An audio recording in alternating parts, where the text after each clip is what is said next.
오늘 말씀은 바리새인의 집에 초대받아 가신 예수님께서 손을 씻지 않으시는 얘기로 시작됩니다.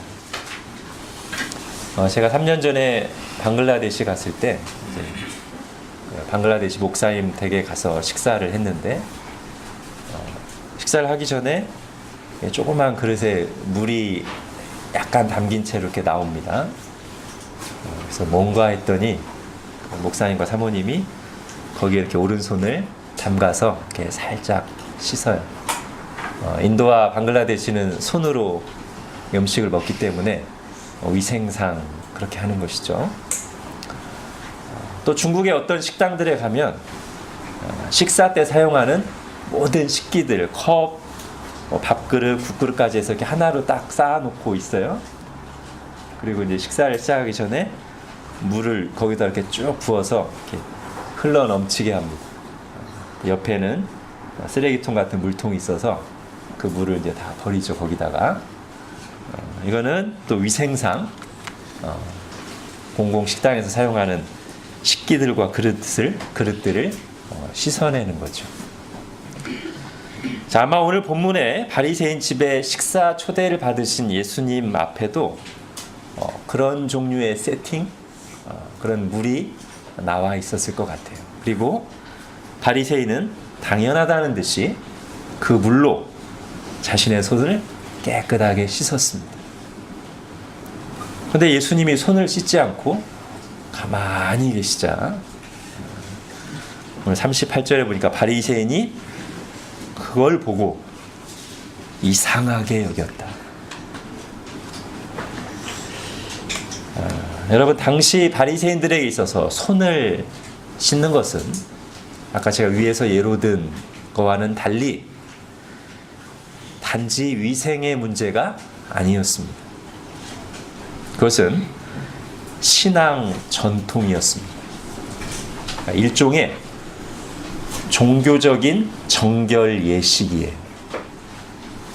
때문에 바리새인들에게 손을 안 씻는다는 것은 그냥 비위생적인 정도가 아닌 비신앙적인 것, 거룩하지 않은 모습이에요.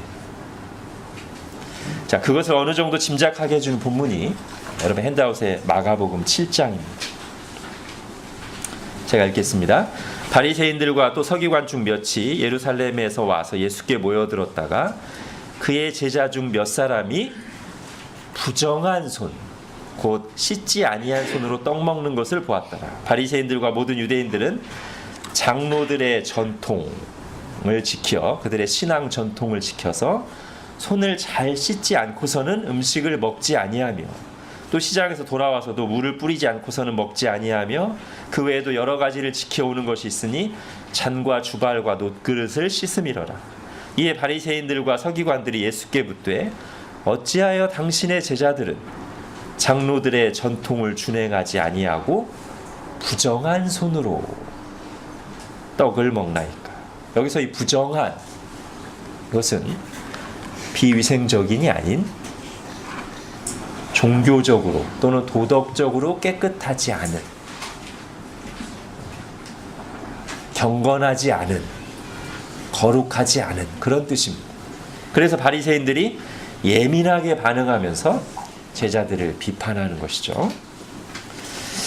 근데 예수님이 그걸 다 아시면서도 손을 씻지 않으셨습니다. 그것도 바로 바리새인의 집에 초대되어 가셔서 이런 전통을 아주 철저하게 지키고 아주 중요하게 생각하는 바리새인의 집에 초대받아 가셔서 앞에서 바리새인은 손 씻고 있는 것을 많이 보시면서도 가만히 계신 거예요. 저는 분명히 의도적이었다고 생각합니다. 지금 바리새인에게 어떤 중요한 가르침을 주려고 하시는데 그것과 관련해서 바리새인의 생각을 주목하게 하시려고 바리새인이 볼 때 왜 이러시지? 이거 뭐지? 라고 할 수 있는 상황을 연출하신 거죠. 손 씻는 바리새인을 보면서 가만히 계신 거예요. 손을 안 씻고. 이거와 비슷합니다. 하나님께서 베드로에게 처음으로 이방인 전도를 하게 하실 때, 당시 유대인들은 이방인들에게 복음을 전하지 않았어요. 지난주 안디옥 교회 얘기하면서도 했죠. 멀리 나가서도 유대인에게만 복음을 전했단 말이에요. 사도들도 마찬가지였어요. 근데 그 베드로에게 처음으로 이방인 전도를 명하시기 전에 그 베드로의 마음을 깨닫게 하시려고 이상한 환상을 하나 주셨습니다. 아침 식사 때가 가까워서 베드로가 시장함을 느끼면서 몽롱한 가운데 기도하는데 하늘에서 환상이 보였어요. 하늘에서 보자기 하나가 내려왔는데 그 보자기에는 아주 부정한 짐승들이 가득했습니다. 하늘에서부터 소리가 들려서 베드로야, 일어나서 그것을 잡아먹으라. 베드로가 깜짝 놀라면서 주님, 그럴 수 없습니다. 제가 속되고 깨끗하지 아니한 것을 지금까지 결코 먹지 않았습니다. 여기서 이 속되고라는 단어가 코이노스인데 이게 아까 마가복음에 나오는 부정한 손 할 때 그 부정한과 똑같은 단어. 부정한, 속된. 난 그거를 절대 지금까지 먹어오지 않았다는 거예요. 그러니까 하늘에서 다시 소리가 들립니다. 하나님께서 깨끗하게 하신 것을 내가 속되다고 말하지 말아라. 이런 환상이 3번이나 반복됐어요. 이것은 베드로와 초대교회 신자들의 오랜 편견을 깨트리시기 위해 이상한 환상을 보여주신 거예요. 베드로가 아마 이걸 보고서 이상하네, 이게 무슨 뜻이지? 그리고 나서 그것을 생각하고 있을 때 이제 실제로 이방인에게 가서 복음을 전하도록 명령하신 거죠. 그와 비슷하게 예수님께서도 지금 바리새인들의 오랜 전통, 굳어버린 전통, 그들의 종교적 편견에 맞서 어떤 강한 가르침을 주실 것인데 그 전에 바리새인이 보기에는 이상한 행동을 하신 거예요. 가만히 계신 거예요. 손을 안 씻고. 그러자 이제 바리새인이 그런 예수님을 주목하고 있죠. 그리고 그때 예수님이 본론으로 들어가십니다. 우리 39절 같이 한번 읽겠습니다. 시작. 주께서 이르시되 너희 바리새인은 지금 잔과 대접의 겉은 깨끗이 하나 너희 속에는 탐욕과 악독이 가득하도다. 자, 너희들이 장로들의 전통을 지킨다고 하면서 손을 부지런히 씻고 잔과 대접은 깨끗이 닦는데 그런 일에는 열심인데 정작 너희 속, 너희 마음의 더러움은 보지 못하고 방치하고 있는 것이 아니다. 너희 손과 그릇은 너무 닦아서 반짝반짝 빛나고 있지만 너희 속은 그것과 반대로 탐욕과 악한 생각들로 더러워지고 냄새가 진동하고 있지 않다. 과연 무엇을 깨끗이 씻어야 되겠느냐? 하나님이 보실 때 뭐가 중하냐? 이럴 때 우리가 하는 말이 있죠. 무엇이 중한디? 40절에 보십시오. 주님께서 그들을 향해 어리석은 자들이라고 말씀하십니다. 겉만 깨끗하게 하면 마치 자동적으로 자신들이 거룩해질 거라고 생각하는 그들이 어리석다는 거예요. 어떻게 손을 씻고 잔을 씻는다고 해서 그들의 마음이, 그들의 신앙이 하나님 앞에 깨끗해질 수 있냐는 것이죠. 그러면서 뭐라고 하십니까? 41절 같이 읽겠습니다. 시작. 그러나 그 안에 있는 것으로 구제하라. 그리하면 모든 것이 너희에게 깨끗하리라. 자, 손이나 잔을 씻지 않고 먹으면 부정하게 되고 손이나 잔을 씻고 먹으면 너희가 거룩하게 되는 것이 아니라, 그게 아니라 너희 마음을 깨끗하게 해서 율법의 정신에 맞게 너희 마음으로부터 사랑을 실천하면 너희가 손과 잔을 씻든 씻지 않든 관계없이 너희 행위가 하나님 앞에 깨끗하다고 거룩하다고 인정함을 받을 것이다. 자, 하나님이 보실 때 방향이 어떻게 되어야 되냐면 겉을 깨끗하게 씻으면 그게 속을 깨끗하게 만들어주는 게 아니고 속을 깨끗하게 하면 거기에서부터 나오는 행동들이 너희의 삶이 다른 것들이 다 깨끗하게 될 것이다.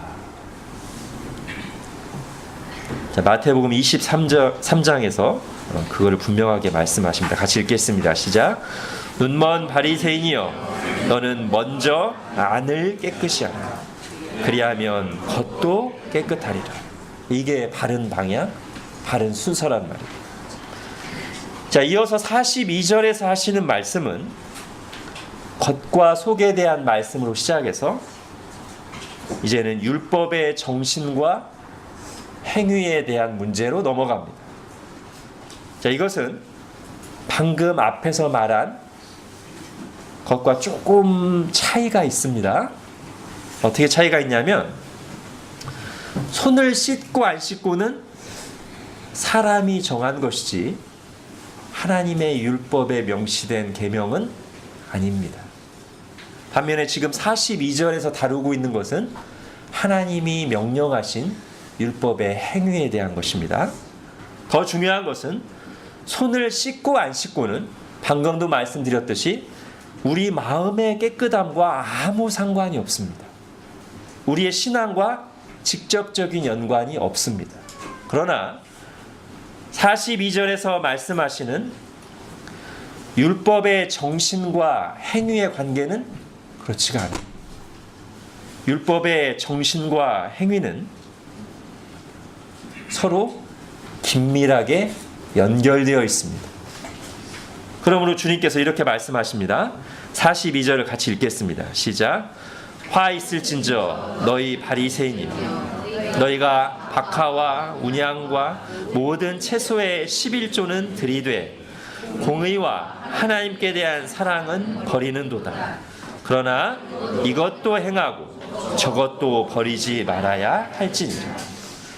지금 주님께서는 구약 성경에서 하나님이 이스라엘에게 명령하신 11조를 예로 드시면서 너희 바리새인들은 하나님께서 그 율법을 주실 때 의도하신 공의와 하나님께 대한 사랑, 즉 더 중요한 본질이요 율법의 정신인 공의와 사랑은 팽개쳐버린 채 11조 10분의 1을 드리는 행위만 하고 있다. 그것이 과연 하나님께서 받으시는 것이겠다. 그렇게 마음이 없는 예배, 율법의 정신이 결여된 헌상, 헌금을 하나님이 기뻐하시겠는가? 과연 그것을 하나님이 기쁘게 받으시고 너희에게 복을 내려주시겠는가? 예수님이 뭐라고 하십니까? 화 있을진저. 아니, 결코 그렇지 않다. 복받기는커녕 화가 있을 것이다. 여기까지 듣고 나면 또 그래요? 그럼 차라리 안 하는 게 낫겠네. 항상 이렇게 가는 악당들이 있습니다. 예수님은 그렇게 말씀하지 않으시죠. 어떻게 하라고 하십니까? 이것도 행하고 저것도 버리지 말아야 할지. 율법에 더 중한 바 사랑과 공의를 행하고 그것을 구체적으로 표현하는 행동도 당연히 해야 된다는 것. 마음과 행동이 분리돼서는 안 된다는 것. 율법의 정신과 행위가 같이 가야 된다는 것. 자, 율법을 그 정신에 맞게 지키는 것에 대해서 조금 더 생각해 보겠습니다. 여러분, 하나님 우리에게 어떤 율법의 형식을 하나 주십니다. 이것은 보통 어떤 방식이냐면 뭐뭐 하라 또는 뭐뭐 하지 마라예요. 그죠? 이게 우리에게 구체적으로 주어진 율법 조항입니다. 규칙입니다. 근데 이것을 하나님의 의도에 맞게 잘 지킬 수도 있고요. 똑같은 이 규칙을 보고 하나님의 의도에서 완전히 벗어나서 잘못 지킬 수도 있어요. 똑같이 지키는데 의도에 맞게 지킬 수 있고 잘못 지킬 수 있어요. 잘못 지키는 거 먼저. 잘못 지키는 거 어떻게 하는 거예요? 요 율법의 조항, 규칙인 하라, 하지 마라, 그 행위에만 집중하는 거예요. 뭐를 놓치고? 그 계명을 주신 하나님의 마음, 의도, 왜 하지 말라고 하셨는지, 왜 하라고 하셨는지, 이 율법 조항을 통해서 결국 우리에게 원하는 것이 뭔지 이거를 당연히 생각해야 되는데, 그래서 율법 조항에만 머물러 있지 않고 그 율법 조항에 담긴 정신까지 나아가서 더 풍성하게 온전하게 지키는 것이 하나님의 뜻인데, 이 잘못 가는 건 뭐냐면 그거를 싹 잘라내고 하라 하지 마라만 남는 거예요. 바리새인은 어디까지 갔냐면 그 하라 하지 마라를 더 잘 지키겠다고 하나님은 한 문장으로 하라 하지 마라 주신 거에 세부 조항을 막 덧붙였어. 그리고는 자신들이 만든 세부 조항을 지키나 안 지키나에 몰입하고 예민해졌습니다. 이게 이제 잘못 간 거예요. 하나님의 의도대로 지키는 것은 그 반대죠. 왜 이 말씀을 하셨는가? 왜 하지 말라고 하시고 왜 하라고 하시는가? 하나님이 한 문장으로 주셨지만 우리가 이 문장을, 이 규칙을 묵상하면서 생각할 때, 하나님의 성품을 생각하고 다른 말씀들을 생각할 때 하나님 우리가 어떻게, 어떤 마음으로 어떻게 살기를 원하십니까? 이 규칙에만 머물러 있지 않고 더 나가는 거예요. 그게 하나님의 의도에 맞게 지키는 것이고, 그 하나님의 의도라는 것은 결국 늘 어디로 가게 돼 있냐면 하나님 사랑과 이웃 사랑으로 가게 되어 있습니다. 자, 안식일 계명을 가지고 한번 구체적으로 생각해 보겠습니다. 왜냐하면 복음서에서도 율법을 정신에 맞게 지키는 문제를 다룰 때 대표적으로 반복해서 나오는 게 안식일 계명입니다. 두 가지 이유가 있는데, 보통 우리가 10계명을 하나님에 대한 계명, 사람에 대한 계명으로 나누지 않습니까? 그런데 이 하나님에 대한 계명에 속하는 마지막 이 안식일 계명은 잘 보면 하나님께 대한 계명이면서 사람에 대한 내용까지 담고 있어요. 그러니까 율법의 두 측면을 다 담고 있어요. 그리고 또 하나는 나머지 9계명보다 훨씬 더 이 안식일 계명은 만약에 그 의미를 생각하면서 지키지 않을 때는 정말 껍데기만 남게 되는 계명. 그러니까 나머지 뭐 살인하지 마라, 간음하지 마라는 그 의도를 충분히 생각하지 않아도 당연히 지켜야 되고 그 자체가 의미가 있어요. 그러나 안식일 계명은 그 계명을 주신 의도, 의미를 생각하지 않는 순간 정말 껍데기만 남아요. 정말 형식적이 돼요. 가장 형식적이 되기 쉬운, 가장 율법의 본질에서 벗어나기 쉬운 계명이 안식일 계명. 그렇기 때문에 이 안식일 계명이 율법의 본질을, 정신을 따라 지키는 것이 뭔가를 생각할 수 있는 가장 두드러진 계명이에요. 안식일 계명의 기본 규칙이 뭐예요? 일하지 말아죠. 특히 생업을 위한 일을 하지 말라는 거. 누구라도. 자, 이 계명을 주신 의도대로 지키는 것은 뭡니까? 아까 앞에 산 것처럼 왜 일하지 말라고 하시는지를 잘 생각해야 돼. 일만 안 하면 지키는 게 아니고 왜 일하지 말라고 하시는지를 생각해야 돼. 그게 왜 일하지 말라고 하시는가? 우선 이거죠. 우리가 6일 동안 열심히 생업을 위한 일을 하면서 살다 보면 우리가 어떤 착각에 빠지냐면 내 힘으로 사는 줄 알아요. 나의 생사화복이 나에게 달렸다고 생각해요. 내가 뭘 하냐 안 하냐에 따라 달렸다고 생각해요. 사실은 하나님께 달렸는데 우리가 하나님의 말씀대로 열심히 일하다가 그날은 나의 모든 상황과 이런 걸 다 내려놓고 말씀대로 쉬면서 창조주 하나님, 나의 구주 하나님을 생각하면서 우리가 삶으로 고백하는 겁니다. 아, 나의 생사화복은, 나의 생명은 내 손에 달린 게 아니고 하나님께 달렸습니다. 그러므로 제가 지금 힘을 빼고 내가 뭘 하겠다는 생각을 내려놓고 하나님께 모든 것을 맡기고 오늘은 주님의 말씀에 순종해서 안식하겠습니다. 그렇게 하나님의 뜻을 생각하면서 믿음으로 지킬 때 우리 마음이 정말 안식을 누리는 것이죠. 평안을 누리는 것이죠.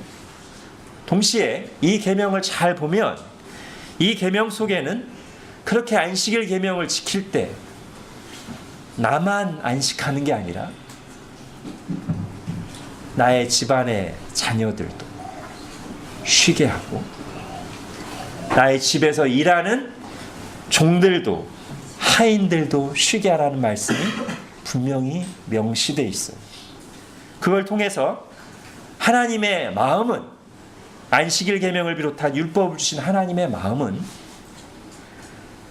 다른 사람들도 평안을 누리도록 다른 사람들도 하나님 안에서 안식하도록 이웃사랑을 실천하는 것이 하나님의 의도고 그런 정신을 가지고 지키는 것이 안식일 계명을 잘 지키는 것이다. 의도에 맞게 지키는 것이다. 그래서 만약에 우리가 이런 하나님의 의도를 잘 생각하고 적용하게 된다면 이게 어디까지 발전해야 되냐면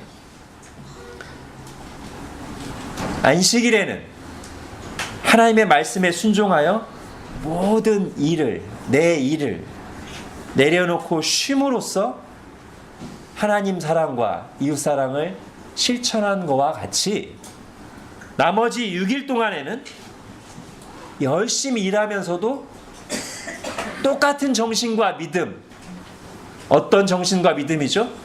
내 삶이, 내 생사화복이 내가 지금 열심히 일하고는 있지만 나에게 달린 것이 아니라 또는 내 상사에게 달린 게 아니라 사람들과 상황에 달린 게 아니라 하나님께 달렸다는 믿음으로 열심히 일하는 것이고 또한 안식일에 나의 종들도 나의 자녀들도 쉬게 함으로 나뿐만 아니라 다른 사람도 평안을 누리도록 배려하라는 하나님의 그 의도, 하나님의 마음을 나머지 6일 동안에도 똑같이 가지고 내가 열심히 일할 때 다른 사람들과 함께 일할 때 다른 사람들을 배려하는 자세로 함께 유익을 얻을 수 있도록 그리고 다른 사람들에게 하나님을 예수 그리스도를 드러낼 수 있는 방식으로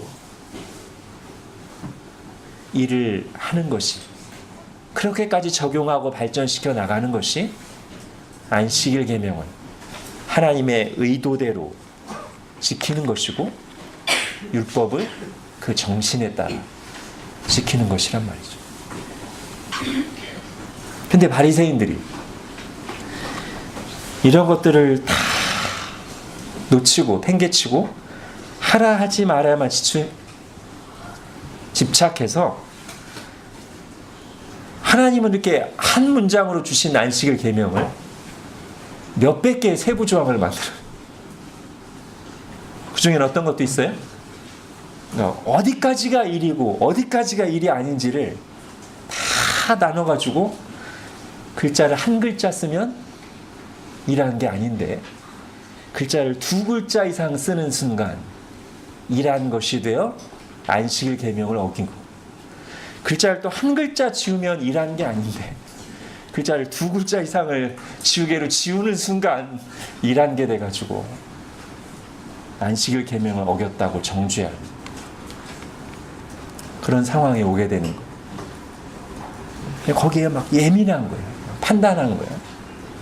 그러다 보니 발생하는 일은 본인들도 하나님을 누리질 못해요. 하나님이 안식일에 의도하신 참된 평안을 누리지 못하고 다른 사람들까지 힘들게. 근데 더 큰 문제는 뭐냐면 그렇게 규칙들을 여러 가지를 만들어 놓고 잘 지킨다는 것 때문에 자기들이 누구보다도 율법을 잘 지키고 있다고 착각하는 거예요. 율법의 본질에서 완전히 벗어나 있음에도 불구하고 자기들이 누구보다도 율법을 잘 지키고 하나님이 그 마음에 없음에도 불구하고 자기들이 누구보다도 하나님을 잘 믿고 섬기고 있다고 착각하는 교만에 빠진 거예요. 이게 바리새인들의 문제의 핵심이고 예수님께서 그토록 바리새인들을 강하게 책망하시고 경고하시는 이유입니다. 하나님을 사랑하는 마음이 없는데 하나님을 잘 믿는다고 생각하고 자랑하고 다른 사람들을 긍휼히 여기는 율법의 정신이 결여되어 있는데 내가 누구보다도 율법을 잘 지키고 있다는 교만에 빠져 있다는 것이죠. 결국 다른 사람들은 잘 판단하지만 내가 정말 죄인이라는 걸 못 보는 것이고 그것의 가장 비극적인 결과는 뭐예요? 죄인을 부르러 오신 예수님, 나를 죄에서 구원하러 오신 예수님을 영접하지 못하는 거예요. 자, 우리에게 이런 질문이 생깁니다. 아니 왜 하나님을 사랑하는 마음도 없고 율법의 정신도 결여되어 있는데 그토록 율법 지키기에 열심인가? 오늘날로 말하면 왜 하나님을 사랑하지도 않고 다른 사람들이 구원받는 것과 다른 사람들을 섬기는 일에 대해서 마음도 없으면서 교회에 다니고 교회에서 열심히 봉사하고 교회에서 직분을 맡으려고 하는가? 자, 예수님의 이어지는 말씀은 그것과 관련이 있어요. 그들의 열심의 동기가 무엇인가를 보여주는 말씀이죠. 43절입니다. 같이 읽겠습니다. 시작. 화 있을진저 너희 바리새인이여 너희가 회당의 높은 자리와 시장에서 문안받는 것을 기뻐하는도다. 예. 높은 자리에 오르는 걸 좋아해. 사람들에게 인정받고 대접받는 것을 좋아해. 이것이 바리새인들의 신앙생활하는 힘이에요. 바리새인들의 살아가는 이유예요. 눈에 보이는 율법의 행위에 열심을 낼 수 있는 동력이에요. 그럼 기차로 한번 비유해 보면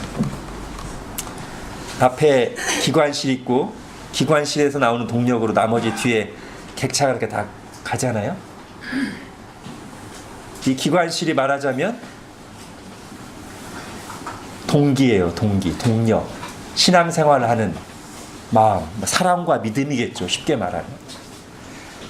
그리고 뒤에 객차들은 거기에서 나오는 행위들이에요. 그러니까 지금 바리새인들은 이 기관실이 마비되어 있기 때문에 하나님을 향한 사랑과 믿음이 없고 율법의 정신이 결여되어 있기 때문에 이 기차가 안 움직이는 게 정상인데 아주 빠르게 쉬지 않고 움직여요. 다른 기관이 있는 것이죠. 다른 동력, 다른 기관실이 열심히 뜨겁게 지금 불태우고 있는 거예요. 그게 뭐예요? 사람들에게 인정받고 대접받는 사람들과의 비교예요. 이것이 신앙의 본질에서 벗어난 많은 신자들로 하여금 신앙의 행동을 하게 만드는 가장 강력한 기관실입니다. 사람에게 보이려고 합니다. 근데 이 기관차는 우리를 결코 좋은 곳으로 데려가지 않습니다. 우리를 거룩하게 이끌어가기는커녕 점점 병들게 만들어요. 하나님과 동행하게 만드는 게 아니라 하나님과 관계가 막히게 만들어요. 근데 한동안 속도를 내서 잘 달리니까 문제가 없다고 생각하기가 쉬워요. 차라리 가만히 있으면 괜찮은데 열심히 달리니까, 또 주의 깊게 보지 않으면 아주 그냥 열심히 달리니까 문제가 없는 정도가 아니라 잘 가고 있다고, 신앙생활 잘하고 있다고 생각할 수 있어요. 자기도 속고 주변 사람들도 속을 수 있어요. 근데 여러분, 우리가 그런 잘못된 동기로 신앙생활 하면서 사람들에게 신앙이 좋게 보이는 거, 내 속에 하나님이 없는데 사람들로부터 믿음 좋다고 인정받는 게 복입니까? 화입니까? 우리 44절 읽어보겠습니다. 시작. 화 있을진저 너희여, 너희는 평토장한 무덤 같아서 그 위를 밟는 사람들이 알지 못하느니라. 예. 그 위를 밟는 사람들이 알지 못하는, 사람들이 몰라요. 아무 문제 없어 보여. 주님은 화 있을진저, 그게 화예요. 화. 하나님을 믿고 사랑하고 은혜를 깨달아서 그것이 동기가 된, 또는 그것을 추구하는 신앙생활이 아니라 사람들에게 잘 보이려고 세상에서 복받기 위해서라는 잘못된 동기로 하는 신앙생활은 하루라도 빨리, 한시라도 빨리 벗어나야 할 위험한 길입니다. 여러분의 신앙열차, 인생열차의 기관실은 무엇입니까? 하나님의 은혜입니까? 사람들의 인정과 칭찬입니까? 하나님을 사랑해서입니까? 사람들에게 잘 보이고 인정받기 위해서입니까?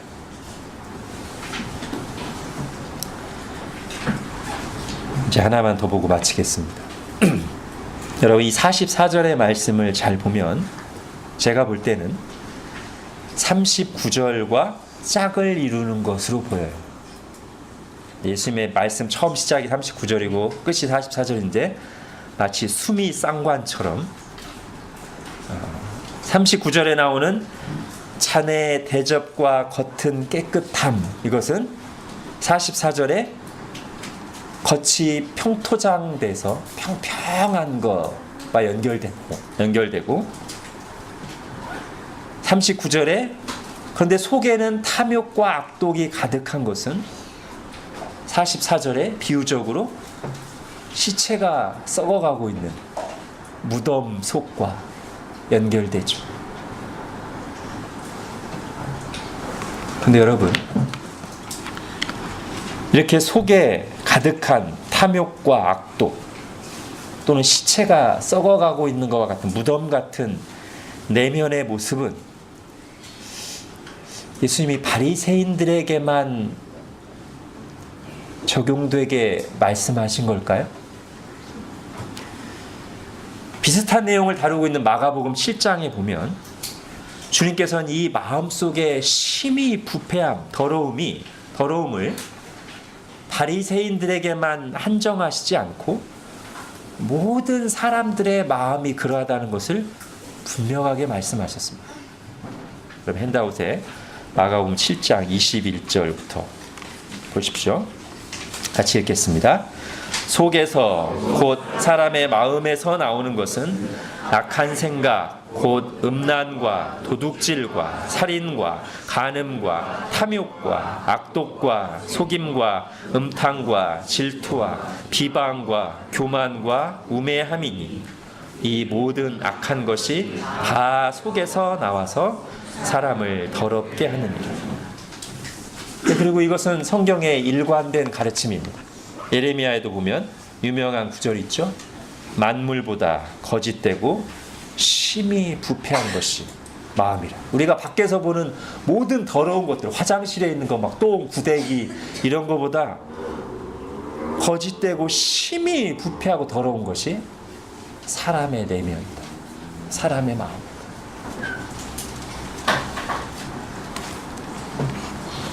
여러분, 우리 2주 전에 들었던 말씀으로 한번 연결해 보면, 우리 하나님과 동행하는 삶을 이제 어떻게 표현했습니까? 하나님이 기뻐하시는 것을 기뻐하고 하나님이 미워하시는 것을 미워하는 삶이라고 했잖아요. 그래야 되는데, 이제 말씀을 들으면 한편으로 우리 속에 분명히 그런 소원이 있습니다. 저도 그 말씀을 준비하고 전하고 나서 제 개인적으로도 그 기도를 하고 우리 가족들과 함께 기도할 때도 그렇게 자주 기도합니다. 하나님, 올해 하나님과 동행하면서 하나님이 기뻐하시는 것을 제가 정말로 기뻐하고 하나님이 미워하시는 것을 미워하게 해주십시오. 그런 소원이 있어요. 우리에게 다 있죠. 근데 이제 구체적인 내용과 상황에 들어가 보면 그 소원과 다른, 그 소원과 충돌을 일으키는 내 모습을 발견해요. 하나님이 기뻐하시는 것을 기뻐해야 되는데 기쁜 게 아니라 배가 아파. 원하질 않아요. 예를 들면 누가복음 15장에 집 나간 아들이 돌아오잖아요. 둘째 아들이. 아버지는 너무 기뻐하세요. 근데 집에 있던 큰아들은 기분이 나빠요. 싫어요. 아버지가 기뻐하시는 것을 나도 기뻐해야 되는데 아버지는 너무 기뻐서 막 잔치를 벌이시는데 집에 들어가기도 싫어. 나와서 인상 쓰고 있어. 또 하나님이 미워하시는 것을 미워해야 되는데 그걸 알아요. 우리가 뭐가 죄라는 걸 알아요. 근데 내 마음은 머리로는 알겠는데, 저게 하나님이 미워하시는 거 죄라는 거 알겠는데 내 마음에서는 다르게 움직여요. 끌려요. 육신의 정욕이, 안목의 정욕이, 이생의 자랑이 막 끌려요. 그래서 누구든지 하나님의 말씀으로 감화를 받아 자신의 속을 정직하게 보게 되면 하나님 앞에 내가 참으로 죄인이라는 것을 인정하지 않을 수가 없습니다. 바울처럼 오라 나는 곤고한 사람, 이 사망의 몸에서 누가 나를 건져내? 나야말로 하나님의 은혜가 절실히 필요한, 하나님의 은혜가 없이는 살 수 없는 죄인이라는 것을 고백하면서 예수 그리스도의 십자가를 의지하게 됩니다. 이제 우리는 바리새인들의 문제의 핵심을 더 잘 볼 수 있게 됩니다. 바리새인들의 문제의 핵심은 다른 사람들보다 그들의 속이 더 악독하고 탐욕스럽고 간사하고 음란하고 더러운 게 아니라 겉을 그럴듯하게 씻고 다니면서 그것에 근거해요. 자신들의 속이 다른 사람들보다 깨끗하다고 생각하는 것. 좀 더 줄여서 말하면 바리새인들의 문제는 다른 사람들보다 더 죄악된 게 아니라 다른 사람들과 똑같이 죄인인데 내가 남들보다 의롭다고 생각하는 것.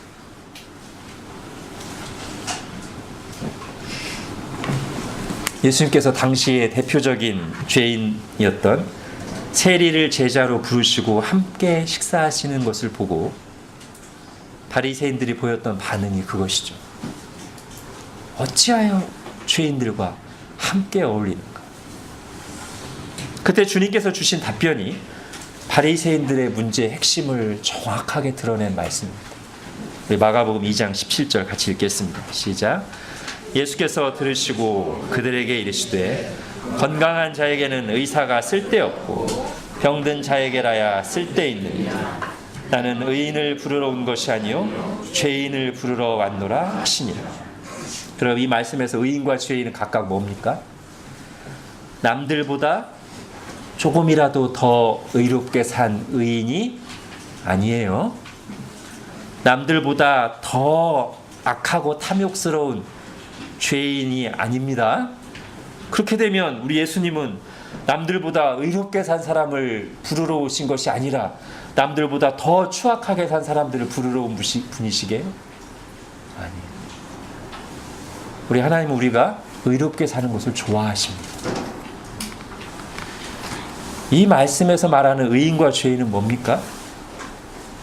만물보다 거짓되고 심히 부패한 것이 사람의 마음이라. 하나님 앞에 모두가 다 심각한 죄인들인데 그 중에 자신이 죄인이라고 인정하는 죄인이 있고, 이 죄인이 바로 내가 죄인을 부르러 왔노라의 그 죄인이고요. 그 중에는 자신이 남들보다 낫다고 착각하는 죄인이 있으니 이 죄인이 누구예요? 내가 의인을 부르러 온 것이 아니라 할 때 그 의인이란 말이에요. 원래는 똑같은 죄인인데 자기 스스로를 의롭게 생각하는 자칭 의인. 이게 바로 바리새인들의 문제의 핵심을 지적하신 내용. 너희들의 문제는 뭐냐면 다른 사람들보다 더 죄악된 게 아니라 다른 사람들과 똑같이 하나님 앞에 죄인이면서 너희들 마음에서 내가 저 사람들보다는 낫지, 저런 죄인들보다는 내가 깨끗하지 라고 교만한 생각을 품고 있는, 그게 바로 너희들의 문제다. 그렇다면 오늘 우리가 이 본문 말씀을 다시 읽고 오늘 말씀을 들으면서 맞아, 꼭 이런 위선자들이 있어, 바리새인 같은 인간들이 있다니까 라고 한다면, 그러면서 자신은 적어도 그들과는 다른, 그들보다 조금이라도 나은 신자라는 식으로 생각한다면 그 생각이야말로 오늘 우리가 살펴본 바리새인들의 문제의 핵심을 쌍둥이처럼 똑같이 가진 생각이란 말이에요. 그리고 우리가 그런 생각에서 벗어나지 못하는 동안에는 겉으로는 문제없게 보일지 모르지만 사실은 예수님을 전혀 누릴 수 없었던 바리새인들처럼 우리도 그런 생각에 빠져있는 동안에는 겉으로는 신앙생활 잘하는 것처럼 보일 수 있지만 머리로는 예수님 알겠지만 십자가가 뭔지도 다 설명할 수 있겠지만 세리 레위가 나 같은 죄인 살리신 예수님을 영접하고 그것이 너무나 즐거워 잔치를 열고 사람들을 초대했던 것과 같은 그런 진정한 구원의 기쁨과 감사는 누리지 못할 것입니다. 우리가 바리새인들처럼 겉은 그럴듯하게 씻고 꾸미는 것을 우리가 노력하면 어느 정도 다 할 수 있습니다. 그러나 탐욕과 악독이 가득한 우리의 속을 깨끗하게 할 수 있는 유일한 길은 나의 죄인됨을 인정하고 예수 그리스도의 은혜를 의지하는 것뿐입니다. 왜냐하면 십자가에 달리신 예수 그리스도만이, 그분의 보혈만이 나의 죄를 깨끗하게 씻어 용서해 주실 수 있고 그분의 은혜만이 스스로든 다른 사람 통해서든 조금도 고칠 수 없는 나의 근본적인 죄성, 내면을 성화시켜 주실 수 있기 때문입니다.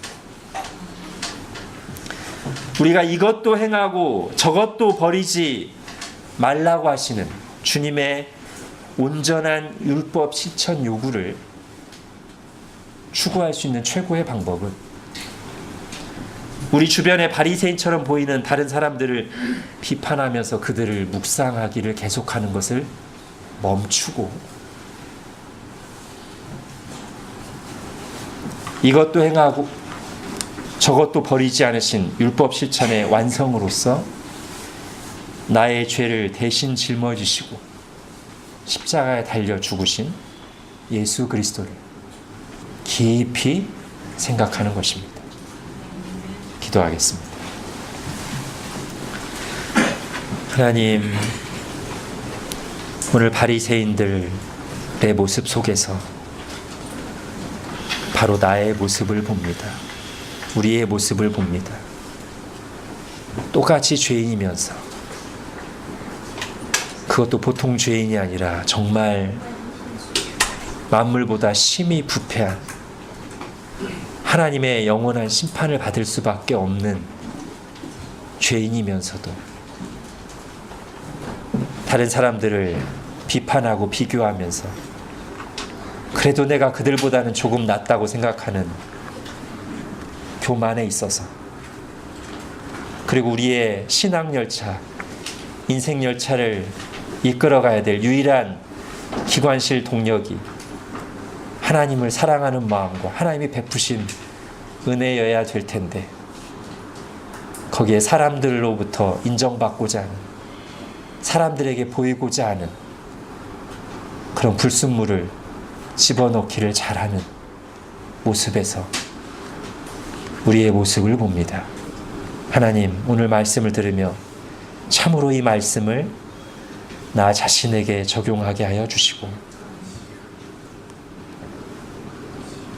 우리 주변에 누가 바리새인 같은가, 누가 위선자인가를 묵상하며 그 길을 따라가면서도 자기는 조금 더 낫다고 착각하는 어리석음에서 벗어나 이 율법을 온전히 준행하시고 나를 구원하시기 위해 십자가에 달려 죽으신 예수를 깊이 묵상하고 그 예수 그리스도만 의지하는 저희들이 되게 하여 주옵소서.